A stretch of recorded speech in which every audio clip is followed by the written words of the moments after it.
അനുദിനം യേശുവിനോടൊപ്പം. എഫേസ്യർ 1:7 അവനിൽ നമുക്ക് അവൻ്റെ രക്തത്താൽ അതിക്രമങ്ങളുടെ മോചനമെന്ന വീണ്ടെടുപ്പ് ഉണ്ട്. ഈ ഒരു വചനത്തിൽ ഏറ്റവും വിലയേറിയ വീണ്ടെടുപ്പിൻ്റെ സന്ദേശം നമുക്ക് കാണാൻ കഴിയും. ഒന്നാമതായി, നമ്മുടെ രക്ഷ ക്രിസ്തുവിലാണ്.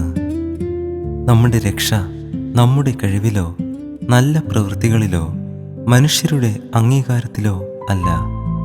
ക്രിസ്തുവിലാണ് നമ്മുടെ രക്ഷ. അപ്പോസ്തല പ്രവൃത്തികൾ 4:12 നമ്മെ ഓർമ്മിപ്പിക്കുന്നു. മറ്റൊരുത്തനിലും രക്ഷയില്ല. നാം രക്ഷിക്കപ്പെടുവാൻ ആകാശത്തിന് കീഴിൽ മനുഷ്യരുടെ ഇടയിൽ നൽകപ്പെട്ട വേറൊരു നാമവും ഇല്ല.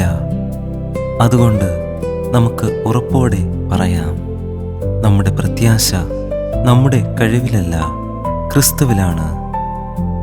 നമ്മുടെ ജീവിതം എത്ര തകർന്നതായാലും നാം ക്രിസ്തുവിലേക്ക് വരുമ്പോൾ ക്രിസ്തുവിൽ പുതിയ പ്രത്യാശയുണ്ട്.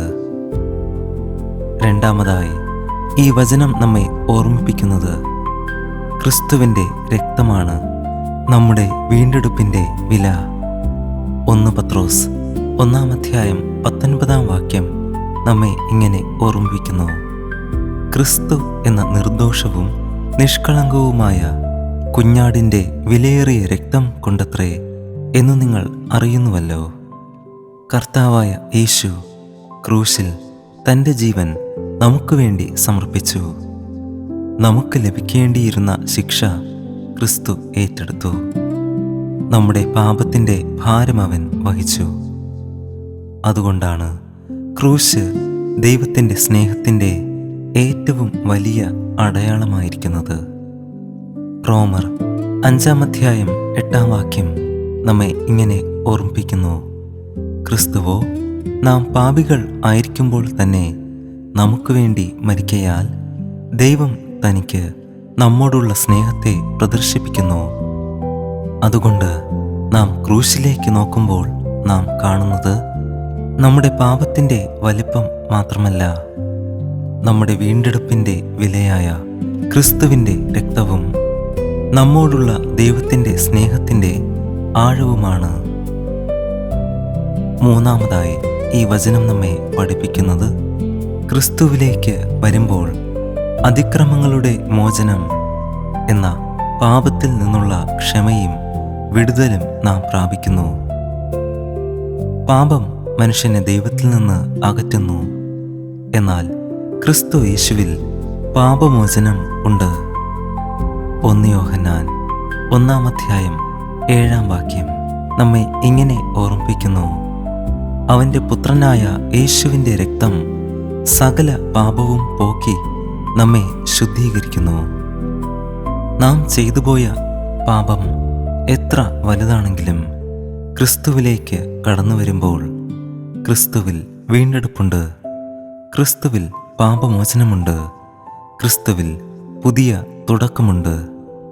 നാലാമതായി, ഈ വചനം നമ്മെ പഠിപ്പിക്കുന്നത് ദൈവത്തിൻ്റെ കൃപയാൽ മാത്രമാണ് നാം പാപമോചനം പ്രാപിക്കുന്നത്. നാം യോഗ്യരായതുകൊണ്ടല്ല ദൈവം നമ്മെ രക്ഷിച്ചത്, കൃപയാലല്ലോ. വിശ്വാസം മൂലം നാം രക്ഷിക്കപ്പെട്ടിരിക്കുന്നു, അത് പ്രവൃത്തികൾ നിമിത്തമല്ല എന്ന് വചനം നമ്മെ ഓർമ്മിപ്പിക്കുന്നു. അതുകൊണ്ട് രക്ഷ നമ്മുടെ നേട്ടമല്ല, ദൈവത്തിൻ്റെ കൃപ മാത്രമാണ്. നമ്മുടെ നല്ല പ്രവൃത്തികൾ രക്ഷ വാങ്ങാനുള്ള വിലയല്ല, ക്രിസ്തുവിൻ്റെ രക്തമാണ് വില നൽകിയത്. ദൈവത്തിൻ്റെ കൃപയാണ് അത് നമുക്ക് നൽകിയത്. ക്രിസ്തുവിൻ്റെ രക്തം നമ്മെ ദൈവത്തോട് അടുപ്പിക്കുന്നു. മുൻപ് ദൂരസ്ഥരായിരുന്ന നിങ്ങൾ ഇപ്പോൾ ക്രിസ്തു യേശുവിൽ ക്രിസ്തുവിൻ്റെ രക്തത്താൽ സമീപസ്ഥരായി തീർന്നിരിക്കുന്നു എന്ന് വചനം നമ്മെ പഠിപ്പിക്കുന്നു. ഒരിക്കൽ പാപം കാരണം നാം ദൈവത്തിൽ നിന്ന് അകന്നവരായിരുന്നു. എന്നാൽ ക്രിസ്തുവിൻ്റെ രക്തം നമ്മെ ദൈവത്തോട് അടുപ്പിച്ചു. അതുകൊണ്ട് ക്രിസ്തുവിൻ്റെ രക്തം നമ്മെ ക്ഷമിക്കുക മാത്രമല്ല, ദൈവവുമായുള്ള ബന്ധത്തിലേക്ക് തിരികെ കൊണ്ടുവരികയും ചെയ്യുന്നു. നമുക്ക് പ്രാർത്ഥിക്കാം. ഞങ്ങളെ സ്നേഹിക്കുന്ന സ്വർഗീയ പിതാവേ, ഈ പുതിയ ദിവസത്തിനായി ഞങ്ങൾ അങ്ങേക്ക് സ്തുതിയും സ്തോത്രവും അർപ്പിക്കുന്നു. ക്രിസ്തുവിൻ്റെ രക്തത്താൽ ഞങ്ങൾക്ക് നൽകിയ മഹത്തായ വീണ്ടെടുപ്പിനായി നന്ദി കർത്താവേ. ഞങ്ങളുടെ പാപങ്ങൾ ക്ഷമിക്കുകയും ഞങ്ങളെ ശുദ്ധീകരിക്കുകയും ചെയ്തതിനായി നന്ദി. കഴിഞ്ഞ കാലത്തിൻ്റെ കുറ്റബോധത്തിൽ ജീവിക്കാതെ ക്രിസ്തുവിൽ ലഭിച്ച പുതിയ ജീവിതത്തിൽ നടക്കുവാൻ ഞങ്ങളെ ഓരോരുത്തരെയും സഹായിക്കണമേ. ഞങ്ങളുടെ മേൽ ചൊരിഞ്ഞ അളവറ്റ കൃപയ്ക്കായും സ്നേഹത്തിനായും നന്ദി. അനുദിനം ക്രിസ്തുവിൻ്റെ കൃപയിൽ വസിക്കുവാൻ ഞങ്ങളെ ഓരോരുത്തരെയും സഹായിക്കണമേ. കർത്താവായ യേശുവിൻ്റെ നാമത്തിൽ യാചിക്കുമ്പോൾ പ്രാർത്ഥന കേൾക്കണം സ്വർഗീയ നല്ല പിതാവേ. ആമേൻ. God bless you.